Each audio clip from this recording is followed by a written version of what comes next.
Cool. Good morning. Morning. Welcome back. Welcome back to me. Welcome to Let's Be Frank. Today we wanted to chat a little bit about what I've been up to and why I wasn't here last week and why Jason took my place. I hope he did a good job. He was okay.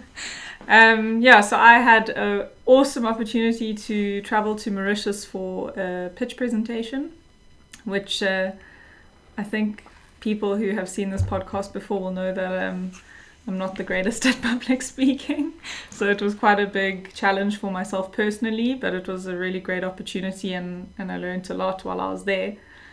And you did fantastically with the pitch. Thank you. I need to do more of them because I feel like the more you do, the better. Yeah, definitely. You get. Not necessarily pitches, just speaking in front of people, public speaking. This podcast was probably my first challenge with getting more comfortable with speaking in front of people. But we don't really have a live audience here, which we did there. And I had to stand up on a stage, so legs shaking and but I think every little thing that I do like that makes it easier for the next one. So I'm feeling quite good about it. I think so. Just in terms of our chats post the event, there was so much that you learned. Yeah. And not just about the public speaking or the pitching, but just in general. Yeah. In terms of kind of meeting new people, potential business partners. Yeah. Having those conversations and getting comfortable in scenarios like that. Yes, so you're a lot of share, networking. You're going to share some of it with us. Well, I wanted to share more the cultural side of being in Mauritius and how it differs from where we are here in South Africa and some of the really positive things that I see there, and it would be great if we could adopt that in this culture. Okay. So, the first thing that I noticed is, so for some not personal gain, but for the challenge that I was there for, I was actually trying to get people to tell me what their challenges and issues were with the transport situation on the island. And so I was prodding a little bit to get bad feedback so that I could kind of counteract it with a solution. Yeah. And even though we know that it's bad, that they have a transport issue, that they have a congestion and a traffic issue in Mauritius, none of the people complained. Everyone smiles and says, it's not so bad. There's just no complaining. People are so positive about their country and about the island and about everything. They just, even though I was trying to get a complaint out of them, I couldn't. And I thought that was amazing because we're so used to hearing complaints everywhere we go. Do you think that it may have been influenced by the fact that I was a tourist? You're a tourist? Yeah, very much so. It is, so that is one of the things about it, is it's very much a tourist destination, and I'm sure they have to paint a pretty picture because tourism is where they make a lot of their money as a country. But then if you think about it, the individuals that you engaged and tried to get this feedback from, they had absolutely nothing to gain or to lose from agreeing with me that there was a traffic problem. giving you their honest opinion. Yeah. So I think they just are a very positive, calm. That was the other thing, is in traffic, which I experienced while I was there. Cars will cut you off. People will do crazy things, but no one reacts or gets angry or hoots or pulls zap signs out the window. Everyone just kind of accommodates each other with a smile on their faces. There was no road rage while I was there. It was incredible. I think we, just from my personal experiences, we must rate very high up on the road rage scale. On a road rage scale, yes. Well, I get it.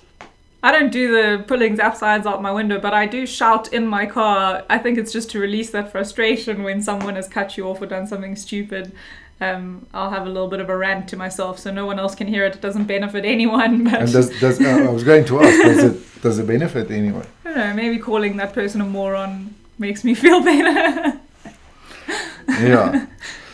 So, but it wasn't, you didn't just experience that that positive kind of outlook only in traffic. No. It was all around. Yeah.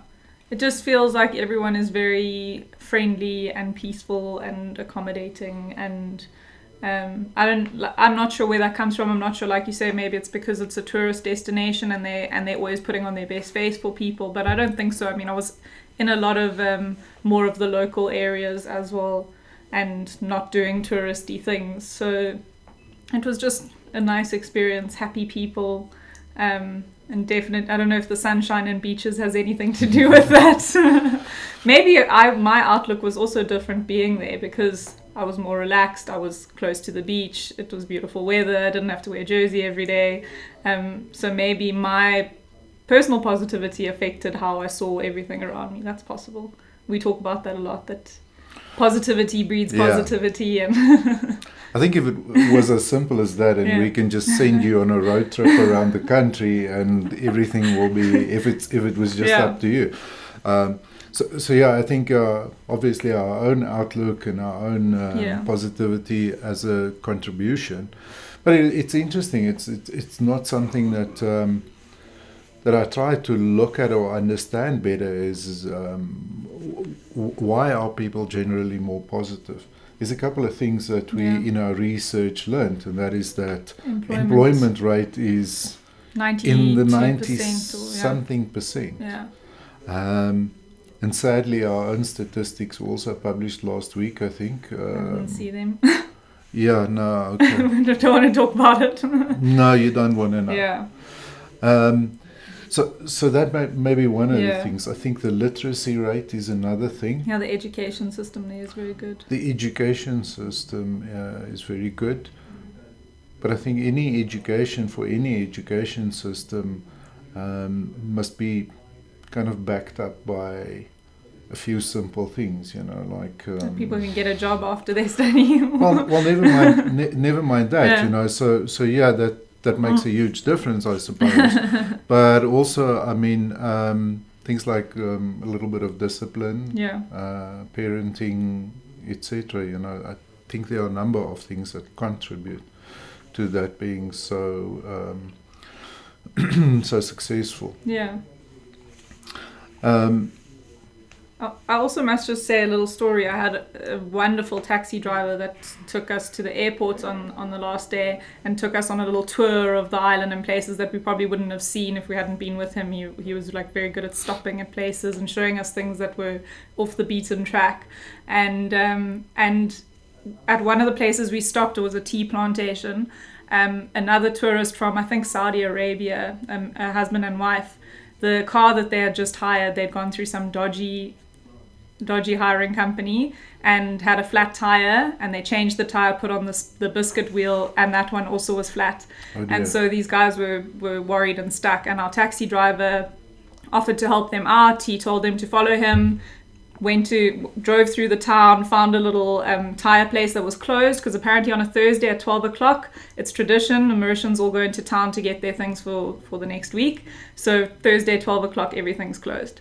So that tire place was closed, so he was asking people in the street, where can he take these guys to? And they followed him, and he found them another place that was open that could sort them out. So he said to us, he does good things for people because he knows that it comes back to his children. His children are studying in Canada at the moment, and he says they often tell him, Dad, someone really went out of their way to help me today. And he says it's because I help other people. I thought that was a sweet little story. It is, yeah. Yeah. Well, it's not like we don't have any incidences of that happening. Yeah, no, I definitely mean, if see it. you... We're a much bigger country. Correct. A lot more people. And a lot of inland, not close to the beaches. I don't know if that has something to do with it. No. Have you seen the road rage near the beaches? Have you seen the driving skills of some of the... Yeah, I wasn't going to name any particular areas, but there is a particular province where, in my opinion, or in my own experience, people don't know what indicators are for. Yeah. And then there is another... province of the country with a mountain stuck right in the middle of where a highway should be, where road rage is terrible. Yeah. So I don't think we can just say, well, if we all move to the coast, it will all be better. Well, this coming from someone who selectively moved away from the coast. Yeah, that too. So, but you're right. I mean, it's a much smaller population. Yeah. But it is interesting. It is fascinating. I think so many people that are here, doesn't matter where they travel, come back with those positive stories. Yeah. And why can't it be more like that here locally? Yeah. And I know the frustration that I go through myself every time I visit another country and I come back here and I think, wow. We have some growing to do. we really have some growing to do. Yeah. But I also think that, it's not just sitting here but bashing our own country. Well, I was going to say, I'm sure people come here and see a lot of positives that they are lacking in their own countries too. Yeah. Yeah. We're very multicultural. There's a lot happening. It's a colourful country, busy. I don't know. There's a lot of positives for South Africa too. Yeah, you're right. And maybe we are just kind of too focused or maybe a little bit blinkered in terms of just noticing the bad. Yeah. And it's I don't think we must not notice it, because otherwise you can't improve. I suppose the frustration for most of us, if not all of us, is why do we tolerate? Why does it seem to get worse? Yeah. In a lot of areas. When there are so many people who are against what's happening. Correct. I think that there's enough of us to stand up and do something about it. What is the solution? You know, how do you do that? Yeah. And I know that a while ago we spoke about what it takes to start a revolution. Yeah. It takes one person to start a revolution. What I experience is that there are quite a few movements. Yeah. I can't call them revolutions, but quite a few movements to change things. But there also seems to be that sense of, it's easier to sit and complain than it is to get up and do something. It's easier to blame the government. It's easier to blame the economy. It's easier to blame, I don't know, there's so many things that where the blame is put in our country. And I think people just kind of go, oh yeah, that's the reason. And what can I do about that? Yeah, I think for me it's that you think someone else is going to do something about it. People are so enraged that surely someone will stand up against us and then I'll support them. Yeah. And how will you support them? I don't know. By sharing their post on social Facebook, media, which has never really, I think, contributed anything significantly. It's fascinating to hear this, and I think it's good for any one of us when we travel. And I've often said that it's not just traveling abroad, but just traveling in your own country. Just go to the town 15 kilometers away or 20 kilometers away, or a different province, and experience what it's like there. Yeah. Because you get so many of those same elements within our own country. Yeah. Where just driving through, stopping, filling up, getting a bite to eat, you experience that same friendliness, and people are so keen to help and that sort of thing, So there is probably a hell of a lot more around us than we give ourselves credit for. Yeah. So the moral of the story is we all need to get out more. Oh, absolutely. Absolutely. Yeah. Get out of our bubble, get out of our little shelter, and go see what else is out there. Yeah. I agree. Great. Well, it's good to have you back. Thank you. Thanks for sharing your experiences. There's been, I feel that we've all learnt a little bit from your experience there, and you coming and sharing with us in terms of all the people that you met, how to approach. I think going forward, if we have another opportunity, or when we have another opportunity, we definitely gained from this experience, and we'll apply that. And hopefully for the opportunities that are still there on the island for us to pursue. Yeah. So thanks for that. Cool. Thank you. Thanks, guys. See you next week. Cheers.